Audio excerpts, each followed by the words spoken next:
All right, so my forms are a little more set up. They flex still, but they're not super flexible. This is not yet full leather hard. This is a little before. Leather hard is gonna be kind of more like this one, because this is a tiny one, so there's less material in this. It's gonna dry quicker.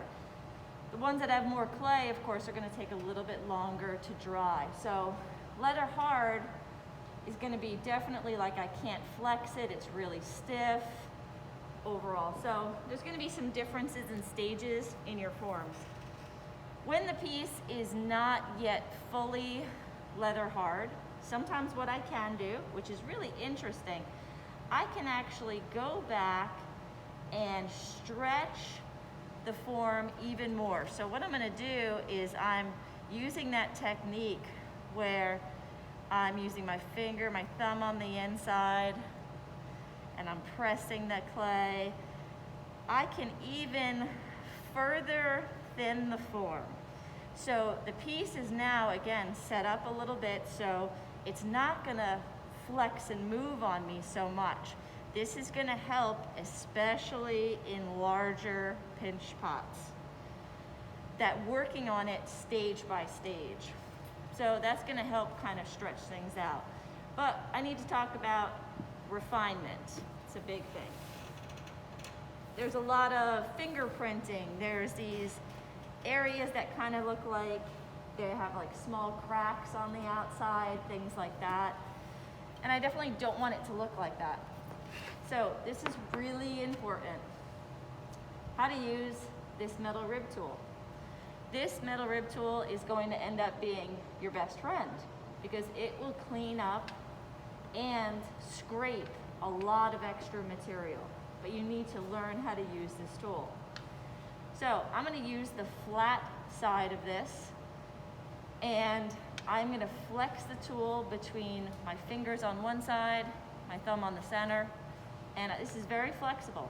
This is also the sharpest tool in your kit. If you clean this tool by scraping along this edge, you will cut your hand. So be careful with that. It is way sharper than this tool. The knife, it's way sharper, believe it.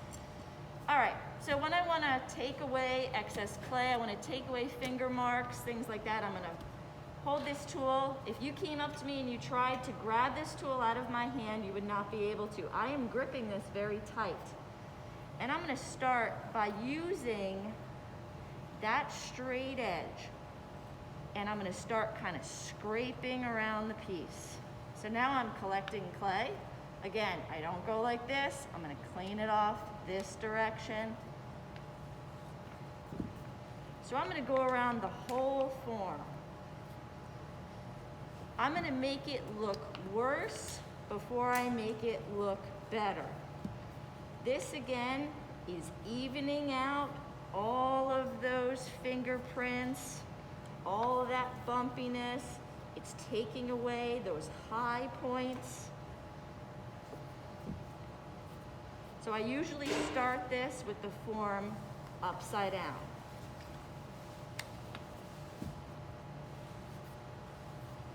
Scraping.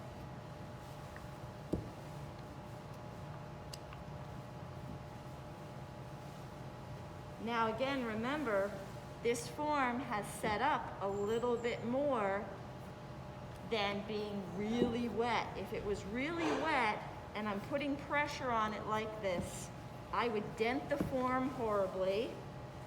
I might break the form. So timing of this is very important.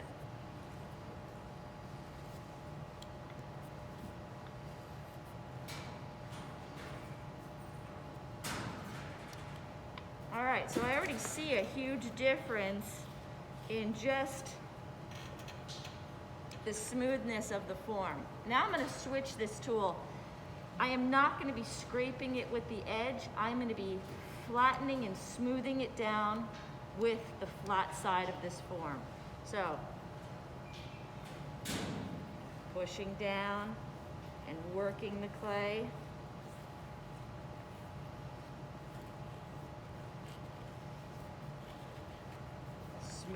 scraping and refining.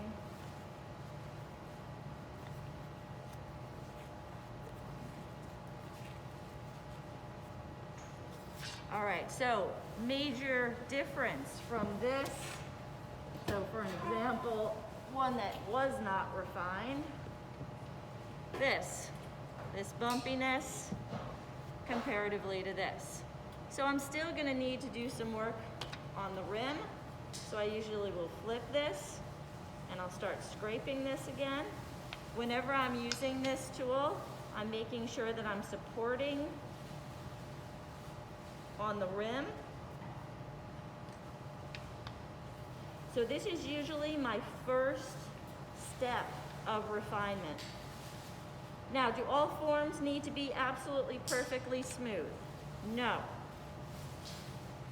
It may be easier to do techniques such as sgraffito carving when your form is clean and refined, right? Can you imagine carving some detailed image when your form has an area and then a bump and a divot? It's going to be very difficult to do. So the cleaner and more refined that form is, the better. Now that might only mean the outside needs to be refined. Maybe that only means the inside needs to be refined. It is up to you. So I'll still go back. I'm going to compress this all back using the flat edge of the tool. And slowly but surely, this will become very smooth. I usually will go over and do this maybe one more time when the piece is a little bit more set up. But that is beginning of how I refine forms. Notice that I'm not adding a ton of water. I don't use my sponge all over the form. I am refining it dry. This is also a good stage where, let's say, I have this form. Which ones were they? This one, I think it was this one, and this one. All right, so let's say I have this nesting set that I feel is going pretty well, and I like them. At this stage, it would be a good time to, if I wanted to cut my rim to a certain look.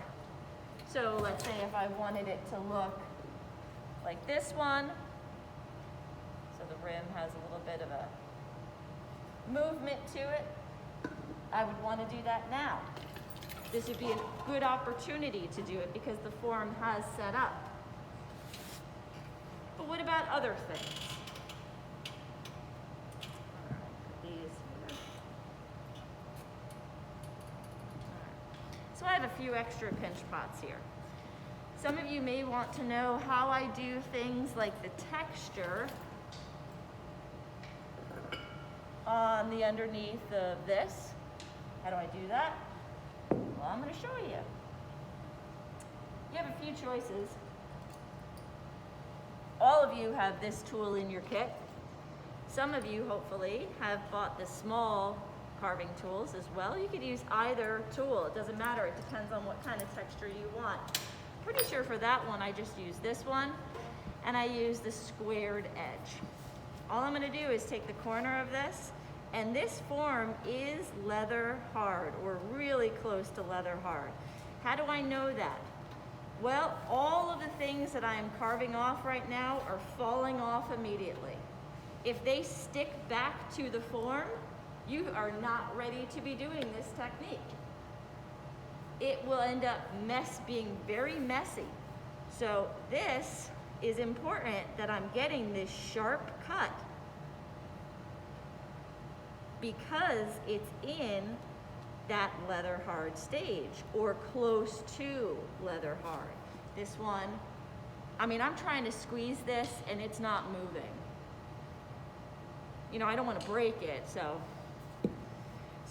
with this sort of technique of the texture, I definitely don't need to smooth and refine the whole form first and then do this. Okay, I'm just going to add the texture in.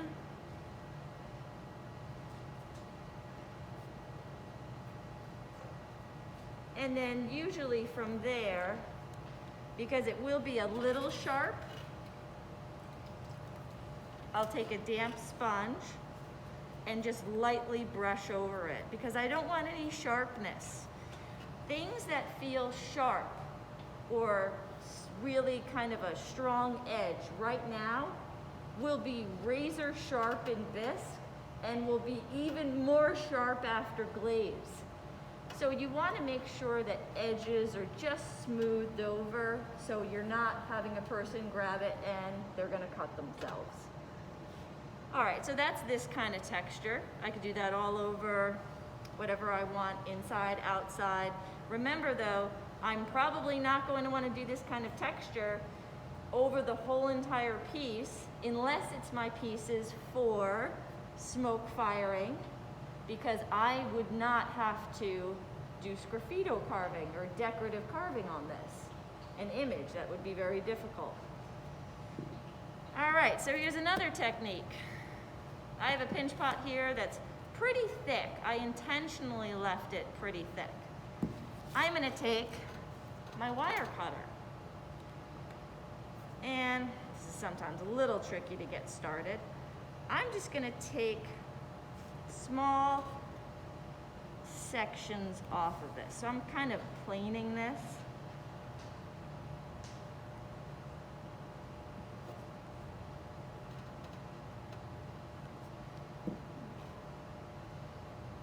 Now I definitely want to be sure that I don't cut too far, right? I could cut through the whole piece.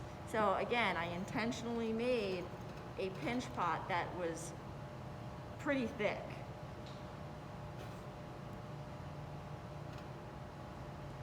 So again, this form is leather hard.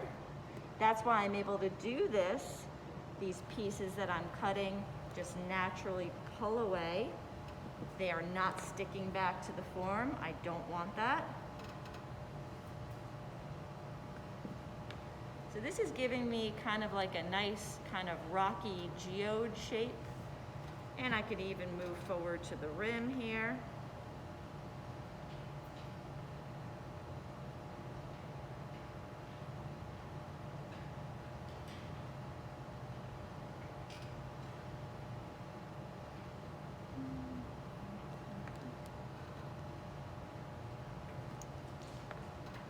So this is just another interesting way to add,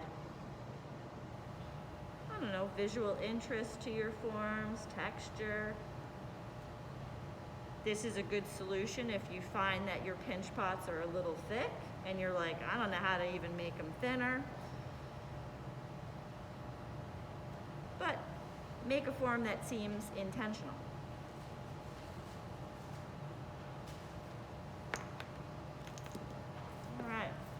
So I have this little guy here. So again, any areas that seem kind of rough or sharp, just gonna make sure that they are nicely refined. And this would be a very interesting little form, possibly for smoke firing. Has lots of planes to be able to work with. Okay, so there's that one there. What would happen if I wanted to add a foot or any other additions to my piece? And this is a rule across the board within every single assignment that we will ever have. When you are working in clay and you are attaching two pieces of clay together, you need to do a process called scoring and slipping. If you do not do this, guaranteed, the two pieces will either separate as drying or separate during bisque firing. So a lot of times students think that even if the piece seems to be sticking right now, oh, well, it'll be fine. No. Even if it seems to be sticking right now and you did not score and slip, the likelihood is that it will fall off. Can you fix it if it fell off after bisque? No, you can't. Piece is off completely. That's it. So, what I have here this Greek yogurt container, and there's a few up there on the shelf that is labeled slip. Slip is your clay liquefied down. All right, so I need to do two processes. I need to score and I need to slip. So let's say I want to add a foot to this piece. Well, I could simply take this clay and roll out a coil, and I'll join the coil together, making a little donut. All right, so I got this little shape that I want to add to this. So what I like to do is kind of give this piece that I want to add, I'm going to trace it lightly. All right, then I'm going to remove this. So what that's giving me is it's giving me an idea of where I'm going to score and slip. All right, scoring. Scoring is not just doing little hash marks like this. Scoring is multiple marks in multiple directions. All right, so that would be considered scoring. Now, I could use one of my paintbrushes, and I'm going to add slip.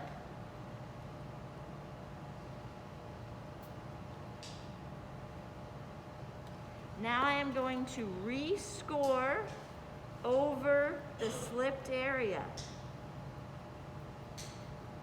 So, what this is doing, this is making the area of this pinch pot that has been set up, this area of connection, a consistency that is similar to this wet piece of clay. So by me going in and scoring it, hydrating it with the slip, the likelihood of the connection remaining is high. So with this foot, I'm just going to put a few score marks on it. I do not need to slip this part. I just need to score it. I'm going to put the two together, but it's just not enough to just place it on top. I need to make sure that those score marks lock together. So as I do this, I'm just kind of twisting the foot, and it's no longer moving anymore. I do not need to take this and push all of this in. Now I could do that if I want to. If I want the aesthetic look of it blended, I can do that. But this is enough, as long as it's locked together, that would be fine. What I want to make sure that I do is erase any score marks. So I do that using a paintbrush with a little bit of water and clean that up. And I could create any foot that I want. I could pinch this up a little bit if I want some height. And there we go. So, scoring and slipping. So that means, as well, if I wanted to put a handle on this piece, this handle would need to be scored and slipped. If I didn't do that, it would fall off in bisque or in drying. This is the same thing if I wanted to do such things like, I'm gonna roll out some coils here.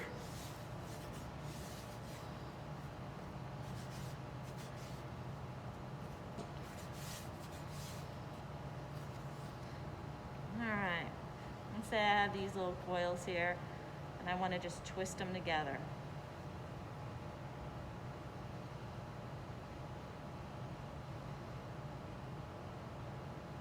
I'm going to pinch the two ends together.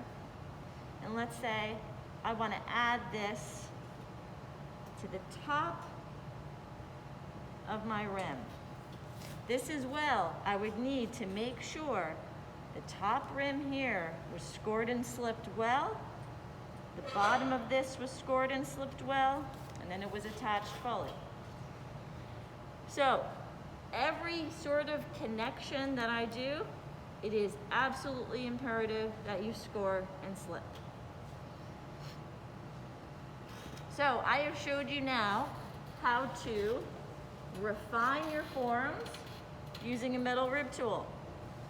That is how you are going to get forms smooth. You will also achieve a lighter form because I am scraping a lot of excess clay away as I'm doing this. You're going to achieve an overall flatness, no bumps to the form.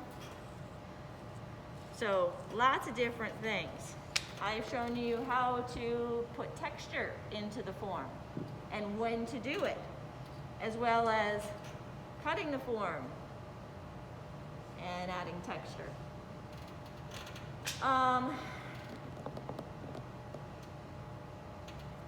One last thing. Let's say I really don't want my forms to remain round. So let's say I'll use this form. There are a lot of paddles as well up on that shelf. These we will need to put in the sink and disinfect if people use them. So we're just gonna fill up the sink with bleach and water so we can disinfect. But let's say I wanna kind of square this off. This paddling will also do a lot of refinement, believe it or not. As I paddle the form, whenever I'm paddling the form, I'm keeping my hand on the inside, so I'm supporting it. Notice how much it erases a lot of finger texture as well. It really does.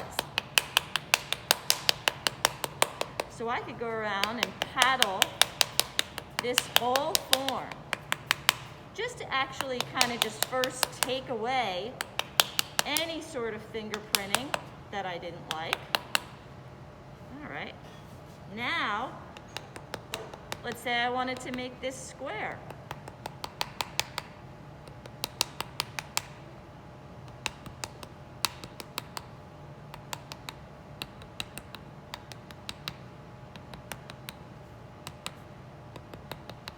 So I can come back and work on this more, refine it more, keep paddling it.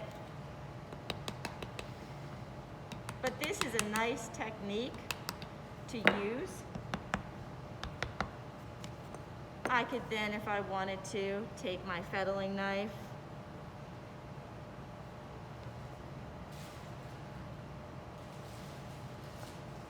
give my edge a nice cut if I wanted to. So notice how clean the cut is when your forms are leather hard. It just peels right off. And I can refine those edges. So again, just kind of slightly altering that form through paddling and through cutting.